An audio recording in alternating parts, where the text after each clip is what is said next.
around it was thick and foul, reeking of decay and magic. "Bring her out," the priest commanded. Two brave men entered the tunnel, their torches lighting the way. Moments later, they emerged, dragging a struggling figure behind them. It was Kemi. Her once glorious robes were now tattered, her face twisted in rage and fear. "You fools!" she spat, her voice like the hiss of a snake. "You dare defy me? You will all perish!" The villagers recoiled, but the priest stepped forward, unfazed. He began chanting again, his staff glowing with a soft light. Kemi screamed, clutching her head as if the words burned her. Her power was fading.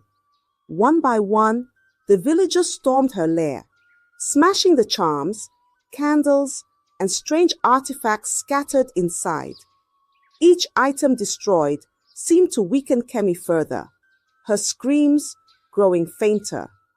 Finally, the priest raised his staff. "It is done," he said. "She is powerless." The villagers dragged Kemi back to the square. There, they tied her to the old tree in the center, the very tree under which the village once held its joyous celebrations. Now, it bore witness to their darkest trial. "You have stolen from us," the head elder said, his voice heavy with anger. "You have cursed our people. Today, your reign of terror ends." Without hesitation, the villagers picked up stones, their fear and rage fueling their actions. The air filled with the sound of rocks striking wood and flesh. Kemi's screams echoed briefly before fading into silence. When it was over, the villagers stood in solemn silence. The witch, who had brought so much pain, was no more. The air felt lighter, and the square seemed brighter, as if the spirits themselves were relieved. The chief priest raised his hands. "The village is free," he declared. "But let this be a lesson. Evil thrives where greed and secrecy grow. We must remain vigilant." The villagers nodded, their hearts heavy yet relieved. They had won, but the memory of Kemi's dark deeds would linger forever. Though Kemi's reign had ended, her curse left scars on those closest to her scheme. Salima and Tinu bore the weight of their choices. For Tinu, her bravery came at a cost, her sight. The morning after Kemi's death, Tinu woke to darkness. The once bright world of Zango was now a void, and she cried bitterly. Salima, too, suffered. Her legs, once strong enough to carry sacks of clothes, could barely support her. Every step was painful, her body trembling under the weight of her guilt. The villagers turned to the chief priest once more. He performed rituals, chanting and calling upon the spirits. Slowly, Tinu's sight returned. She blinked, tears of gratitude streaming down her face as the village came back into view. But for Salima, the healing was not complete. Though the priest tried, her legs remained weak. Limping, she knelt before the villagers, tears falling freely. "Please," she begged, her voice cracking. "Forgive me. I was blinded by greed and fear. I never meant to bring harm to you all." The villagers watched in silence, some with pity, others with anger. Salima's sorrow was deep, but her actions had almost destroyed them. Salima's shame grew too heavy to bear.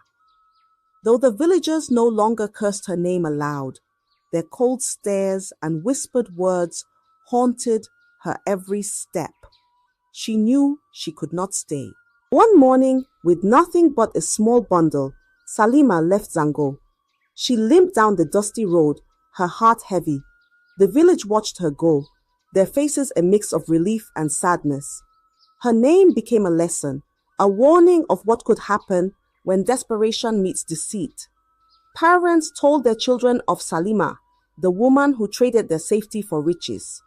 But while Salima left in shame, Tinu stayed and was celebrated. The villagers saw her as a hero. Her courage in following Salima had saved them all. Grateful, the king's son took Tinu as his wife.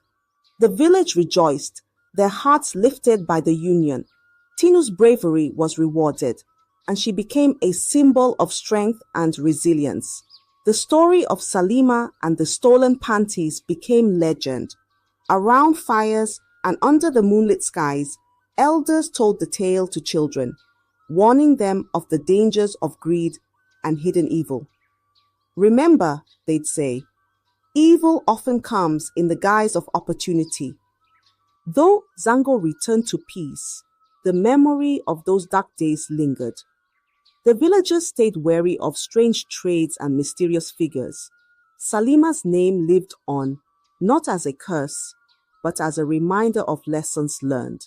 And so, the tale of the woman who traded panties for riches became woven into the very fabric of Zango, passed down through generations, ensuring the village never forgot the cost of their trust. I hope you enjoyed the story. If so, please like the video, comment what you learned from the tale, and don't forget to subscribe to the channel for more enchanting tales just like this one. Thank you.